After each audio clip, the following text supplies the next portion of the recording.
ஹாஸ்பிட்டல்ல இருக்க தமிழ்ச்செல்வியும் அங்க இருக்க நர்ஸை கூப்பிட்டு குழந்தையோட கண்ணு மஞ்சளா இருக்குன்னு சொல்லிட்டு சில பல அறிகுறிகளை சொல்றாங்க. இதை கேட்டுட்டு நர்ஸுமே நான் டாக்டர் கிட்ட குழந்தைய காட்டிட்டு வரேன்னு சொல்லிட்டு அவங்க கிட்ட இருந்து குழந்தைய எடுத்துட்டு போறாங்க.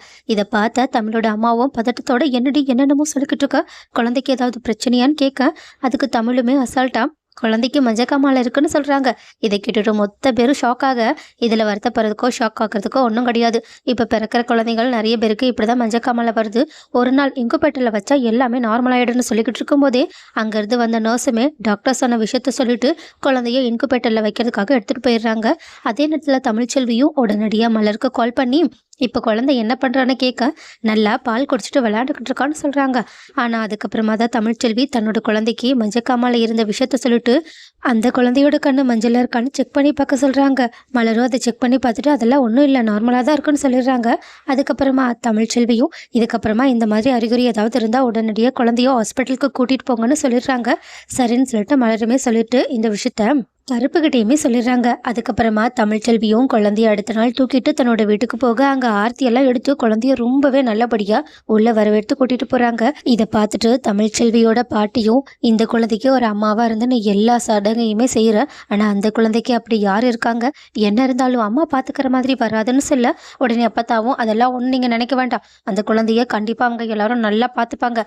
ஏன் அங்கே இருக்கவங்களுக்கு அது அவங்களோட குடும்ப வாரிசுன்னு தெரியாமலையா இருக்கு, நீ வேணா பாரு, மோகனாவும் மலரும் சேர்ந்து குழந்தைய நல்லபடியா வளர்ப்பாங்கன்னு சொல்ல, தமிழ்ச்செல்வி உடனே அப்ப கூட உங்களுக்கு உங்களோட பேரனோட பேச்சே உங்க வாயிலேருந்து வரவே இல்லை பார்த்தீங்களா, என் குழந்தை ஒன்றும் வேண்டாத ஒரு குழந்தையா அந்த வீட்டில் வளர வேண்டிய அவசியம் கிடையாது, நான் கண்டிப்பா என் குழந்தைய கூட்டு வந்துடுவேன்னு சொல்லிட்டு பேசிக்கிட்டு இருக்காங்க.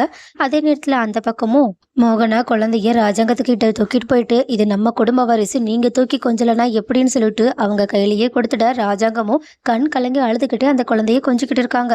அதுக்கப்புறமா மலருமே சரி நான் குளிக்க போயிட்டு வரேன்னு சொல்லிட்டு அந்த குழந்தைய கருப்புக்கிட்ட ஒப்படைச்சிட்டு போயிட்டு வராங்க.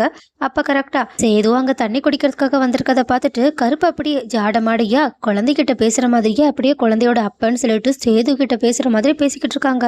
திருட்டு பையன் மகனே அப்படி இப்படின்னு சேதுவை ஒளிவு மறைவா திட்டிக்கிட்டும் இருக்காங்க.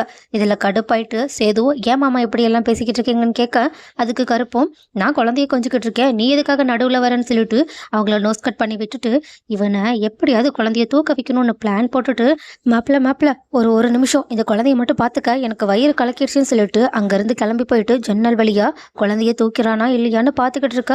ஆனா சேதுவும் அப்படியே சித்ரா ஈஸ்வரி அப்படி இப்படின்னு ஒவ்வொருத்தர் பெரிய சொல்றாங்க. ஆனா யாருமே வர்ற மாதிரியே தெரியல.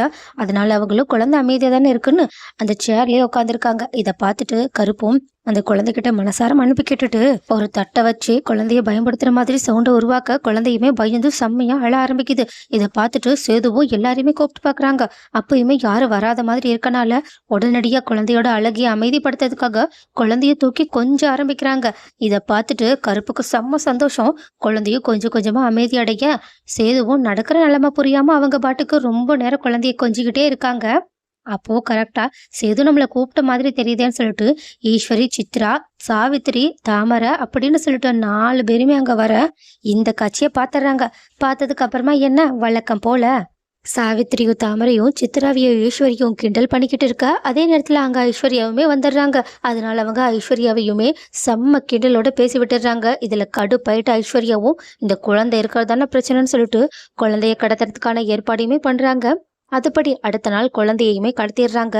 பட் இந்த விஷயம் கேள்விப்பட்டதுக்கு அப்புறமா சேதுவும் தன்னோட குழந்தை மேல இருக்க பாசத்தை முழுமையா காட்ட ஆரம்பிச்சு தன்னோட குழந்தைய தேர்றதுக்காக தானே களமிறங்குறாங்க. பட் இதுவே ஐஸ்வர்யா ஈஸ்வரி சித்ராக்கு மிகப்பெரிய தர்ம அடியா இருக்க போகுதுன்றது அவங்களுக்கு இதுக்கு அப்புறமா தான் தெரிய போகுது.